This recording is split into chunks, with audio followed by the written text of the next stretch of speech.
La producción de Otra Mañana se comunica con el nuevo Motorola Moto G86 5G. Hello, Moto.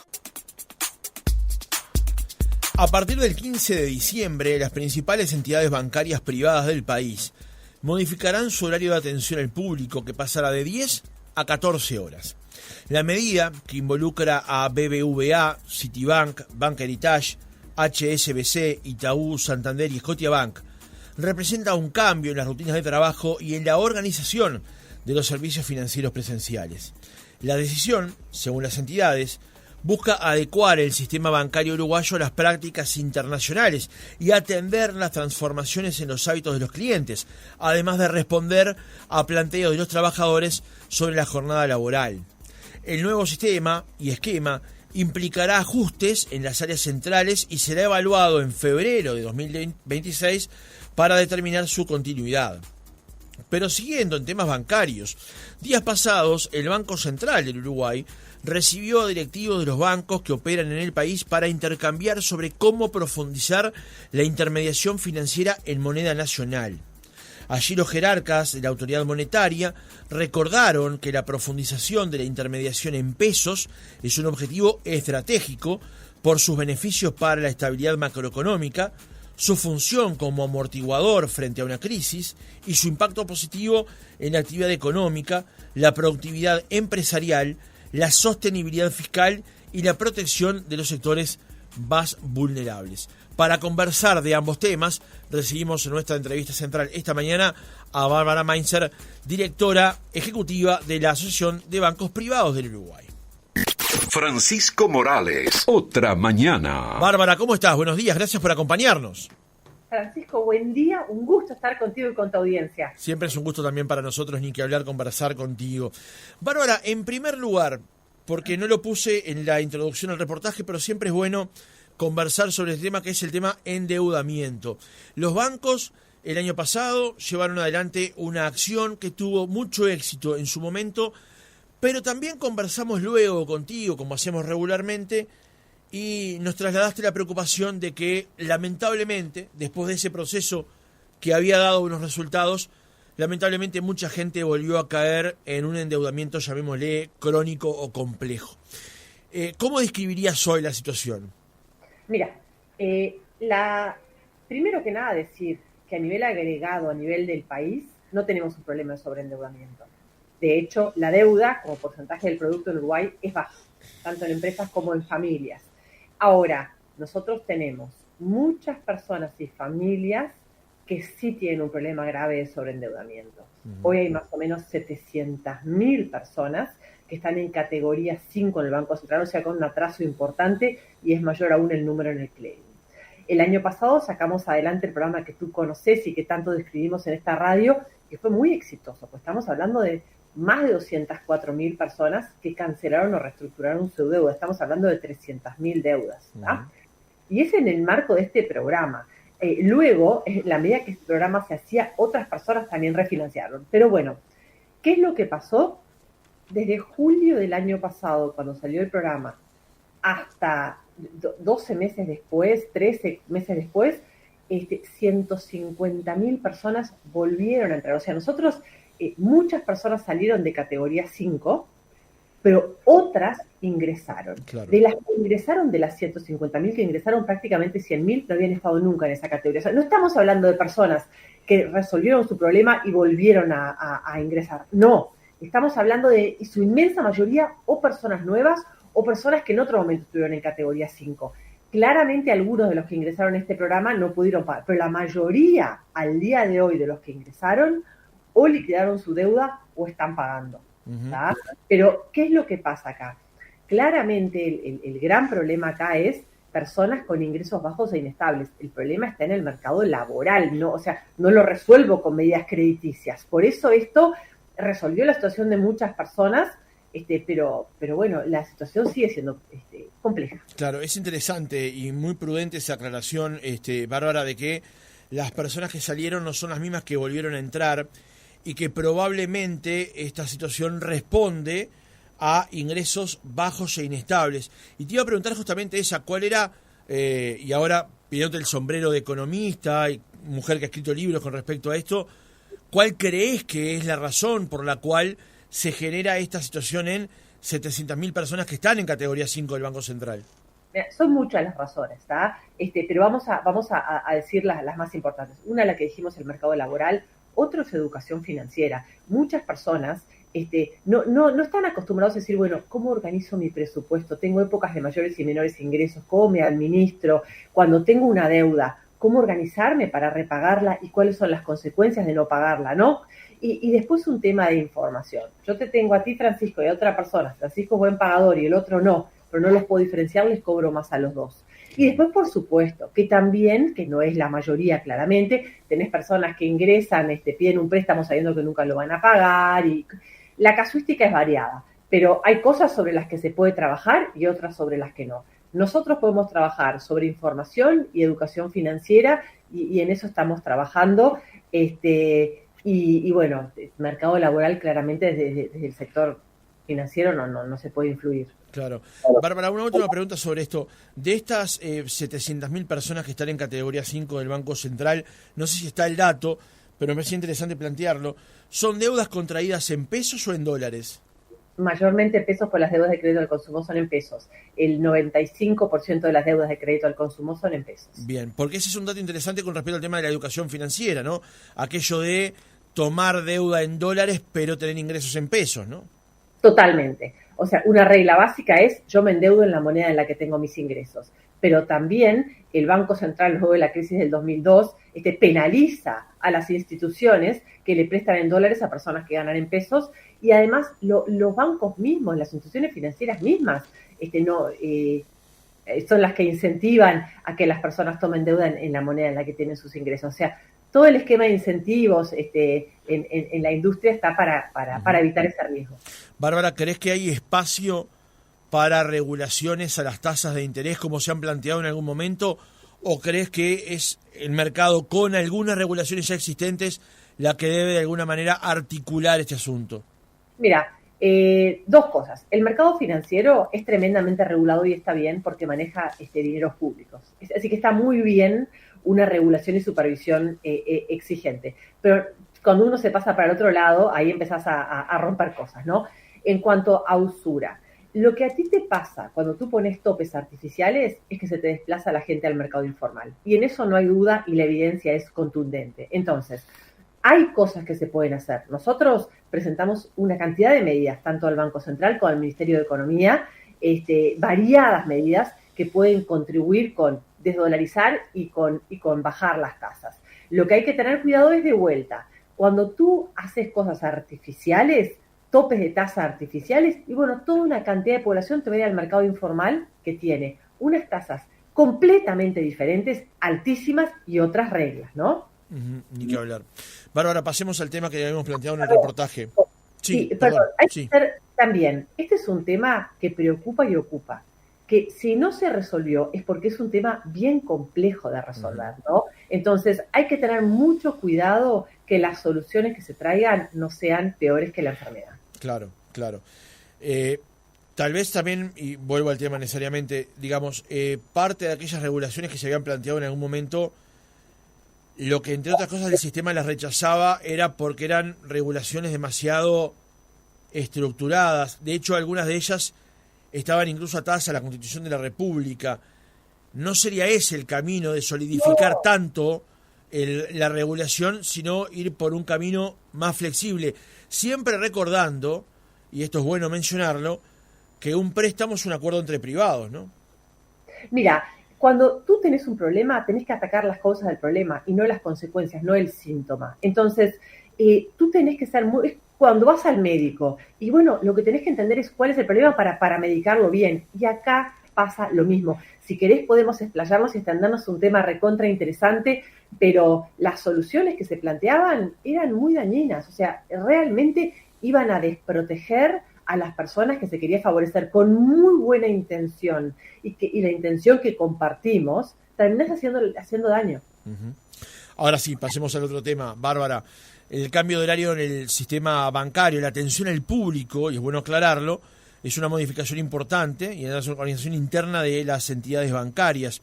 ¿Qué factores fueron determinantes para que los bancos privados resolvieran implementar justamente este nuevo esquema de atención al público? Primero que nada, decir que para la inmensa mayoría de la gente nada cambia. La gran mayoría de las transacciones hoy son digitales. Los bancos operan 24/7. Para dar un ejemplo, en el primer semestre del año, de acuerdo a datos del Banco Central, hubo más de 107 millones de transferencias, 99,99, no sé, fueron electrónicas. O sea, entonces, para la mayor parte de la gente nada cambia. Las terminales de autoservicio tienen un horario tremendamente extendido, en general de 10 de la mañana a 8 de la noche. ¿Qué es lo que cambia? La atención presencial en sucursales, que por un periodo que arranca el 15 de diciembre va a pasar a ser de 10 a 14. Entonces, las razones. Esto es algo que se habla desde hace muchísimos años. Hace más o menos 100 años que tenemos horario de tarde y el mundo fue cambiando y de hecho cuando uno mira, el único país del mundo que tiene horario bancario solo de tarde somos nosotros. Entonces, después cuando tú miras, por ejemplo, hay poder judicial, dependencias, etcétera, que abren solo de mañana en verano y cuando miras los horarios que tienen todo el año y arrancan en la mañana, entonces vimos esos cambios después en la asociación de bancos. Los bancos que pertenecen, los bancos miembros de nuestra asociación, son todos integrantes de los principales grupos financieros a nivel mundial y esto era como una pequeñita anomalía, ¿no? Entonces, lo que se hizo hace muchos años en base a lo que, pues aparte nosotros estamos muy cerca de nuestros clientes y lo que quieren, lo que preguntan y lo que piden, y también de nuestros colaboradores, nuestros trabajadores. Entonces, hace años se hizo una prueba piloto en las sucursales del interior del país, donde solamente en verano se cambió el horario por la mañana y fue, pero un éxito, ¿tá? Tanto para clientes como para colaboradores. Y hace un par de años empezamos a conversar con todo el sistema de la posibilidad de cambiar el horario para todo el año, para todas las sucursales. Y la verdad es que, bueno, algunas entidades también mostraron un poquito de dificultad en avanzar con eso, entonces nosotros lo fuimos postergando y entendimos que estaban las condiciones y el momento de hacer este cambio, ¿no? Entonces, de vuelta, es un cambio que ya se probó con gran éxito, tanto para clientes como para colaboradores, y es un poco la tendencia mundial, ¿no? Pero la decisión de ir hacia ahí, ¿cuándo se comenzó a gestar, digamos? Hace años. Yo te digo, venimos teniendo conversaciones con todos los bancos hace años, con los equipos, y bueno, y la verdad es que cuando llegó el momento de volver a hacer el cambio de verano de horario de sucursales del interior, dijimos, pero hace años que venimos hablando de esto. Hace sentido. Y la verdad que es, aparte, un pedido histórico de colaboradores. Hay muchas personas que todavía trabajan 6 horas y media y en vez de llegar a las 8 de la noche a su casa, van a llegar a las 5 de la tarde. Los chicos, los que tienen hijos en edad escolar, en general van al colegio de mañana hasta media tarde. Esto va a hacer de que puedan estar con ellos en la noche o bueno, en verano salir antes y tener la tarde para disfrutarla. Así que un poco... de vuelta, es algo que se viene pensando hace muchos, pero muchos años y después se trabajó al interior con los grupos de operaciones, recursos humanos, gerentes de sucursales, riesgos, para evaluar si se podía hacer este cambio en todas las sucursales, evaluar todas las posibles contingencias y se decidió avanzar. Bárbara, en el comunicado menciona que el cambio que busca acercar al país a los estándares internacionales y responder a las transformaciones tecnológicas y sociales. ¿Qué beneficios concretos esperan las instituciones bancarias se obtenga a partir de esta modificación y cómo van a medir la efectividad? Porque a febrero se va a analizar de nuevo este aspecto para saber si continúa o no todo el año. Sí, mira, tú acá tenés dos aspectos, ¿sí? Todos los cambios dan trabajo y llevan tiempo. Y los dos aspectos principales son nuestros clientes y los trabajadores. Entonces, nosotros a raíz de todo lo que te contaba, tenemos todas las señales e indicios y comentarios de que este es un cambio positivo. Lo que vamos a hacer en febrero es, a raíz de, conversaciones con los colaboradores y también con los clientes, ver cómo funcionó todo esto, ¿no? Decidir si esto se extiende para el resto del año o no. Pero en febrero claramente vamos a hacer un análisis bien profundo y detallado de cómo fue el proceso y si representó una mejora, pero de vuelta, para manejar expectativas, que yo creo que sí va a ser una mejora, y sobre todo también en la calidad de vida de nuestros trabajadores, Pero de vuelta, para la mayor parte de la gente, nada cambia.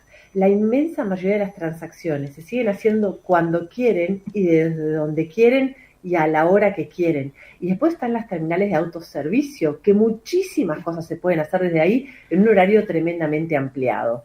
Así que... Entonces, Bárbara, si nada cambia porque el 99,9% de las transferencias en el primer semestre se hicieron a través de vías digitales, digamos, ¿por qué el cambio? ¿Por qué no se dejó el mismo horario?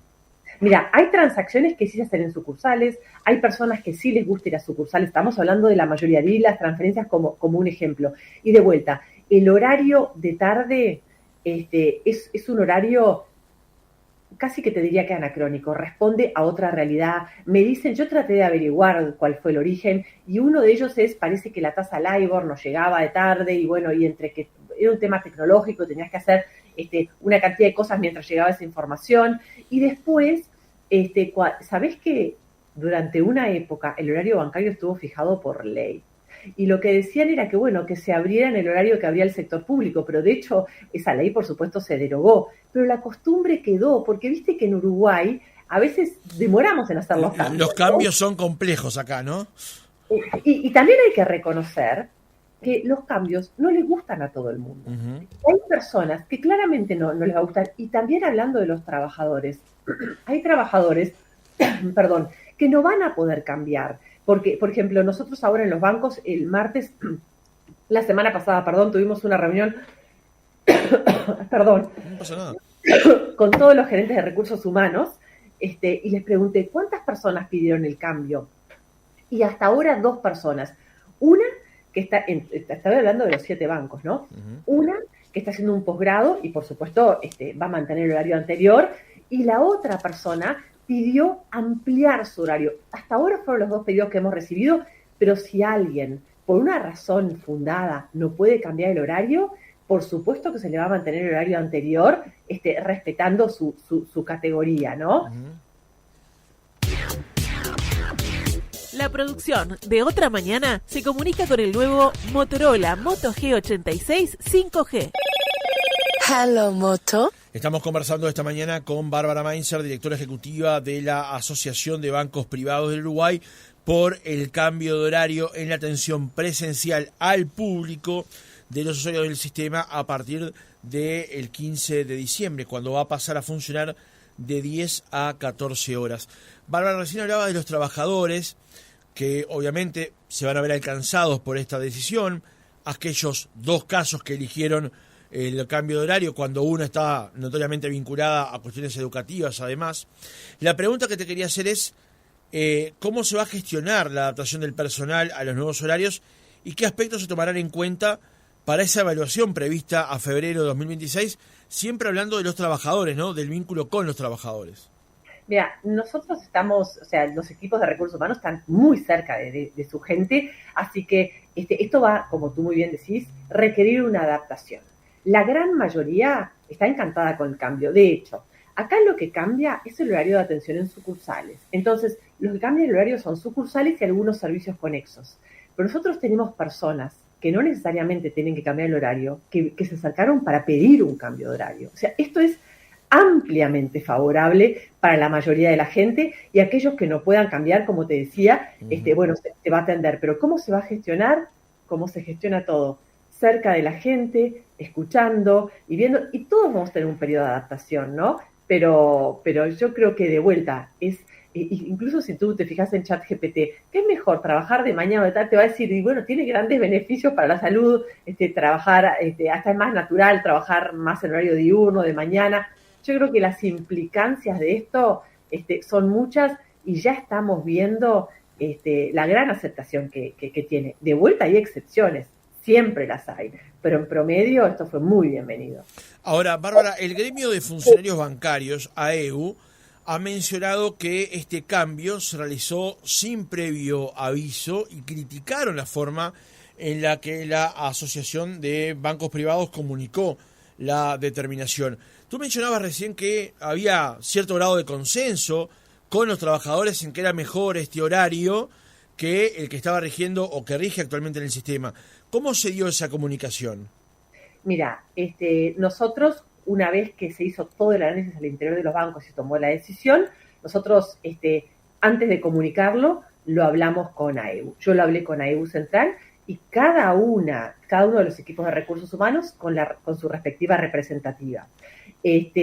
Así que les informamos antes que a nadie, luego de eso también, por supuesto, informamos a todos los demás bancos, al Banco Central, Ministerio de Economía, y todas las empresas con las que trabajamos, Ministerio de Trabajo, etcétera, etcétera. Luego se comunicó al personal y después, a la opinión pública. Uh-huh. Pero, y de hecho, cuando yo se lo comenté a EU Central, nosotros ya habían escuchado, me dijeron, mira, la verdad que me imaginé que lo que me ibas a decir era el cambio de horario, porque yo escuché que se estuvo hablando un montón, preguntando informalmente de esto, así que no fue inesperado para nadie, y de hecho, como te cuento, años anteriores, nosotros tuvimos grupos de trabajo con todos los bancos analizando este cambio, y si no lo hicimos antes es de golpe porque algún banco capaz prestaba un poquito más de tiempo o no, pero entonces esto no le sorprendió a nadie, Uh-huh. Ahora, Bárbara, este comentario que tú haces... El momento, quizás, claro, quizás lo que puede haber sorprendido es el momento en el que se hizo, pero que esto es algo planificado y que se viene con más... Y de hecho, los bancos privados se viene haciendo hace muchos años en las sucursales del interior. Perdón que te corte. No, está bien, pero porque esto se da de bruces con algo que María Eugenia Stupp, presidenta de AEBU, dijo a Radio Monte Carlo, que levantaron los colegas del diario El País. Dice... Nos llamó la atención la forma en la que se hizo a través de un comunicado que se envió a los trabajadores sin tener una reunión previa con el sindicato. No, bueno, eso capaz que fue un mal... No, eso no fue así. Nosotros le informamos al sindicato varias horas antes de comunicar a los trabajadores. No, eso no fue así. Uh-huh. Bien, otra parte de esa misma declaración de María Eugenia Stupp dice, le vamos a decir a los trabajadores que nosotros vamos a defender sus condiciones actuales de trabajo y estamos analizando ver cómo impacta esta medida y eventualmente se verá si es necesario hacer alguna medida sindical, pedir un ámbito de negociación y llevar este tema al Ministerio de Trabajo. Desde el anuncio hasta ahora, ¿AEBU te ha comunicado algo? ¿Cuál ha sido la reacción formal ante el cambio de horario? No, mira, yo por supuesto cuando lo comenté, le dije cualquier tema que tengas, cualquier cosa, o sea, para empezar a mí me llama AEBU y para mí es prioritario, siempre los atiendo, eso seguro, pero incluso cuando yo después de esa conversación yo no tuve más, o sea, ese día intercambiamos un poco capaz de mensajes, pero lo que yo le dije es cualquier cosa que surja, por favor, me avisás, y de hecho... nosotros estamos permanentemente en contacto con los colaboradores, los equipos de recursos humanos lo están, así que todo, o sea, desde el lado de las instituciones, a ver, ¿cuáles son los recursos más importantes que tienen las instituciones? Y bueno, su reputación y su gente, y estás muy cerca de la gente. Estos son los mejores lugares para trabajar en el país, o sea, están rankeados consistentemente. Y eso es porque tú estás cerca de tu gente, escuchás a tu gente, tenés buenas condiciones de trabajo y pensás en ellos cuando tomas decisiones. Uh-huh. Ahora, ¿esto debería haber estado en la discusión de negociación colectiva o es una cuestión que está referéndum de los bancos? Esto no es parte de la negociación colectiva. Si tú te fijas, hay un término jurídico que se llama iudis variandi, que son las cosas que tú podés cambiar, ¿no? Como empleador por la sola elección del empleador. O sea, claramente tú no podés cambiar algo cuando el trasfondo es una discriminación o algo por el estilo. Pero cuando tú lo googleas, una de las cosas que te dicen que tú puedes cambiar como empleador es el horario de trabajo. Uh-huh. Bárbara, llegó un mensaje, para cerrar con este tema, llegó un mensaje del oyente del 380 que dice... A mediodía, hora del almuerzo, empiezan las demoras. Doy un caso. Durante años, por razones de horario laboral, almorzaba antes de las 10 y nada ocurrió. Hay como una preocupación de este oyente de que el horario bancario, ahora, que es cierto, y como tú decías en el arranque, cada vez es más marginal su uso, caiga en la hora del almuerzo, ¿no? Y eso pueda enlentecer eventualmente el servicio. ¿Qué respondes ante eso? Eso se va a estar monitoreando, claro que sí, y cualquier ajuste que haya que hacer, por supuesto que se va a analizar. Siempre se trata de tener la mejor atención posible, que no haya demoras, que sea lo más expeditivo posible. Eso se intenta siempre, así que agradecer al oyente por ese comentario y claramente vamos a estar atentos. Uh-huh. Otro más sobre el mismo, el 826, dice: tema horario bancario, qué feo haciendo trámites a la hora de la comida. Bueno, es muy probable que a partir del cambio que producen o que proponen los bancos con respecto a su horario, las empresas que hacen tareas vinculadas al sistema bancario tengan que adaptar parte de sus horarios, que antes era de 13 a 17 y ahora sea de 10 a 14, digamos, ¿no? No, por supuesto que sí, y de hecho el banco abre a las 10, con lo cual tenés unas cuantas horas antes de almuerzo para hacerlo. Reconocemos que esto va a tener un periodo de adaptación y que hay muchas rutinas que se van a adaptar, pero los cambios sí siempre tienen su resistencia, y más en nuestro país, ¿no? Esta penillanura achatada donde nunca nada se mueve mucho, pero estamos convencidos que va a ser positivo, pero para todos. Por eso lo estamos haciendo. A ver, siempre es mucho más fácil seguir como está sin cambiar nada. Entonces, si hicimos este cambio es porque se analizó un montón y entendemos que va a ser positivo, pero bueno, en febrero vamos a tener la evaluación. El cambio que hicimos hasta ahora en horario del interior fue, pero un éxito. Te digo que al punto que si no hacemos el cambio tendríamos un problema porque la gente lo está esperando. Vamos a ver este video. O sea, esa evaluación que se hace en febrero, que da a jugar por lo que nos mencionás, es muy probable que sea exitosa en función de experiencias anteriores, no implica que, si no resulta, se pueda volver al horario anterior. Por supuesto. Acá vamos a evaluar qué es lo mejor y en ese sentido adaptarnos a eso, ni que hablar. La producción de Otra Mañana se comunica con el nuevo Motorola Moto G86 5G. Hello, Moto. Seguimos conversando con Bárbara Mainzer, directora ejecutiva de la Asociación de Bancos Privados del Uruguay.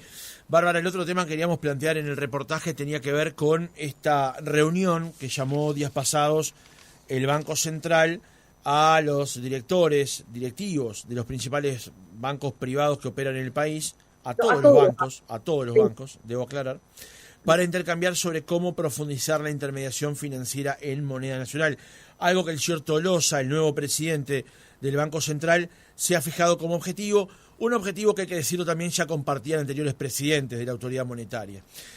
Bárbara, primero, ahora llamándote a la economista y docente, digamos, y columnista, ¿crees que es una buena idea, una buena medida, un buen camino a recorrer el tema de que haya más intermediación en pesos que en moneda extranjera? Sí, seguro. Es bueno para nuestro país, para nuestra gente, para nuestras empresas, para la política económica. Vamos a estar todos mejor con un mayor uso del peso uruguayo, sí. Uh-huh. ¿Cuáles son, a tu juicio, las medidas más efectivas que podrían aplicarse para que se cumpla ese objetivo de una mayor intermediación en pesos? Mira, acá hay dos cosas. Una, cuando tú mirás el lado del crédito, el crédito a la familia está prácticamente todo en pesos. El crédito hipotecario está prácticamente todo en pesos. Y el crédito a empresas, hay una gran parte en pesos. ¿Por qué digo gran parte? Porque el sector agropecuario, que tiene los precios en dólares y los ingresos en dólares, es lógico que se endeude en dólares. El sector exportador, la misma lógica. Por eso cuando uno mira el sector privado y tiene un porcentaje mucho más grande o sea, que tenés tanto deuda en pesos como en dólares. Cuando mirás hogares, prácticamente todo pesos. Cuando mirás empresas, está mezclado. Entonces, por el lado del crédito, ese camino, no te digo que no se pueda profundizar aún más, pero ya se ha ido un trecho muy largo con medidas que tomaron tanto los bancos como el regulador. Ahora, cuando tú miras desde el punto de vista del ahorro, también se hizo un avance muy importante. Hace unos años, 90% de los depósitos bancarios estaban en dólares y hoy es 70%. Seguimos muy dolarizados, pero ahí el tema es bastante más complejo, porque nosotros vamos a siempre dejarle a las personas que escojan libremente. No le vamos a imponer a las personas que tienen que ahorrar en una moneda o en otra. Entonces, acá hay mucho de cultural, de tradición, de historia. Y la verdad es que lo que uno vivió te marca mucho a la hora de tomar decisiones. Y acá tuvimos dos crisis, 2002 y 82, que nos marcaron muchísimo, que a la gente endeudada en dólares lo dejó ruedas para arriba, y fueron momentos con fuertes saltos cambiarios. En el 2002, en 3 meses, el dólar se duplicó, y el dólar se pega cada tantos saltitos. No hay variable más difícil de proyectar que el valor del dólar, ¿no? O sea, eso de decir ahorra en dólares o en pesos en función de lo que vale el dólar, digo, es la tumba de los cracks. Claro, claro. De hecho, días pasados algún economista mencionaba que invertir, o mejor dicho, guarecerse en dólares tiene el riesgo de la fluctuación normal del tipo de cambio, cuando hoy el peso no es que sea predecible, pero en función de la inflación que tenemos hoy es más apetecible de lo que era antes, ¿no? Totalmente. Nosotros en Uruguay tuvimos épocas de inflación muy alta. Nosotros llegamos a tener 180% de inflación.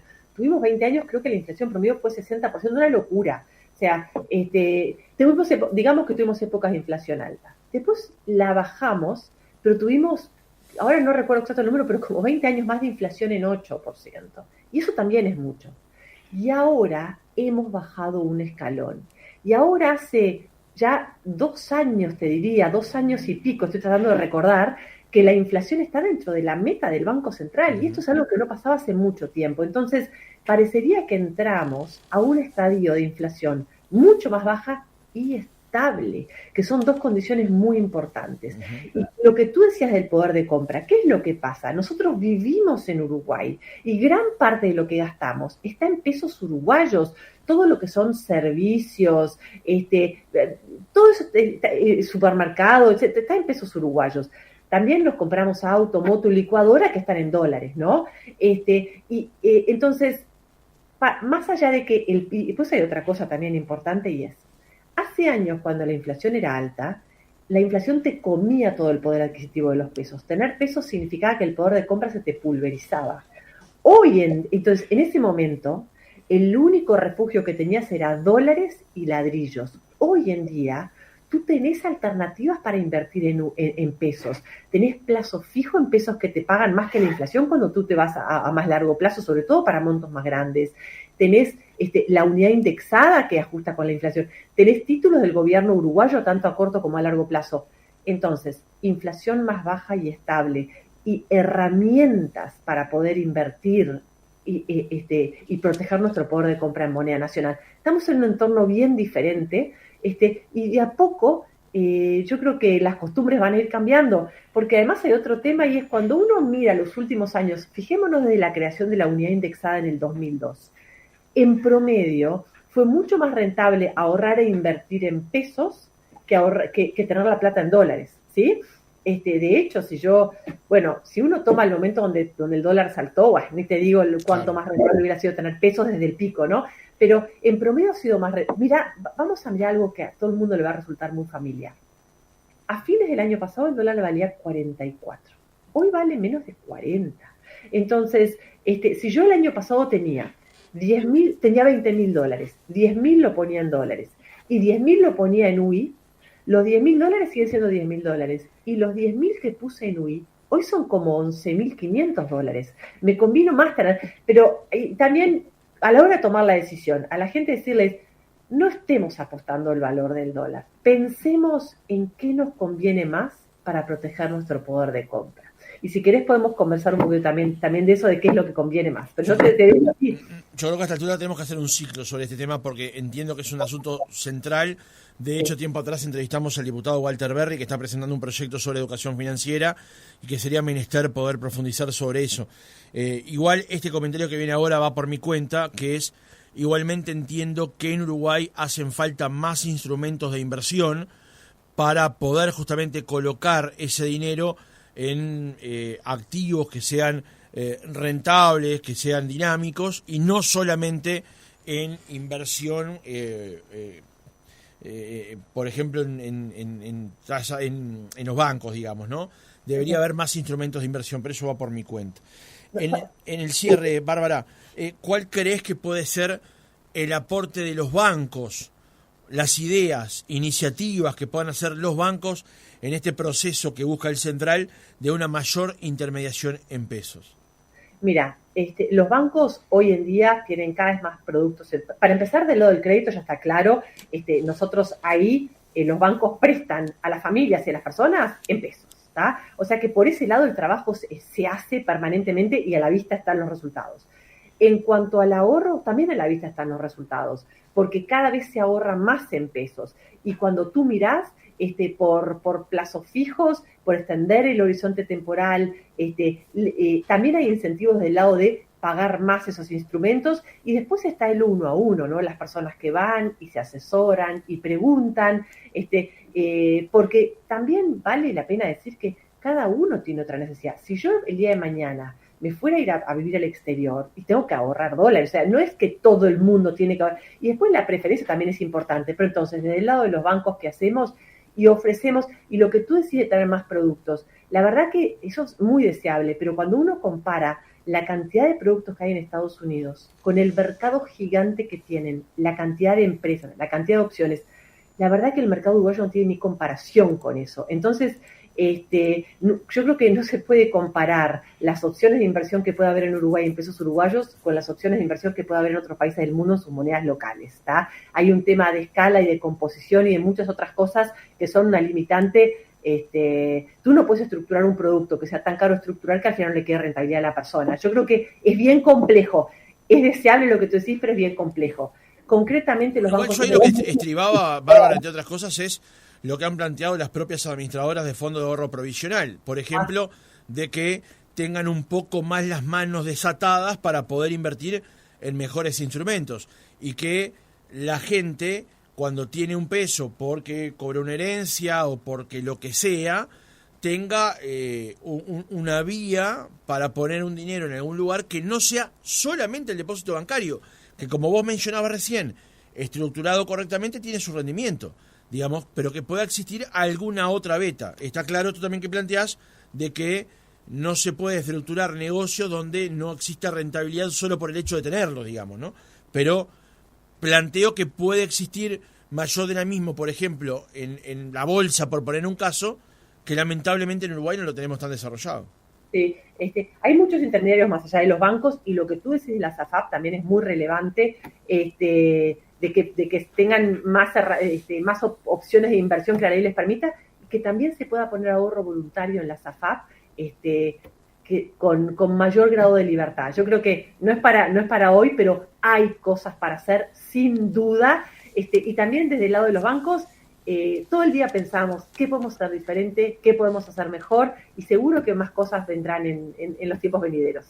Bárbara Mainzer, directora ejecutiva de la Asociación de Bancos Privados del Uruguay, gracias por haber estado otra mañana con nosotros, como siempre, un gustazo. Gracias a ti, Francisco, un gusto como siempre, un saludo a ti a la audiencia.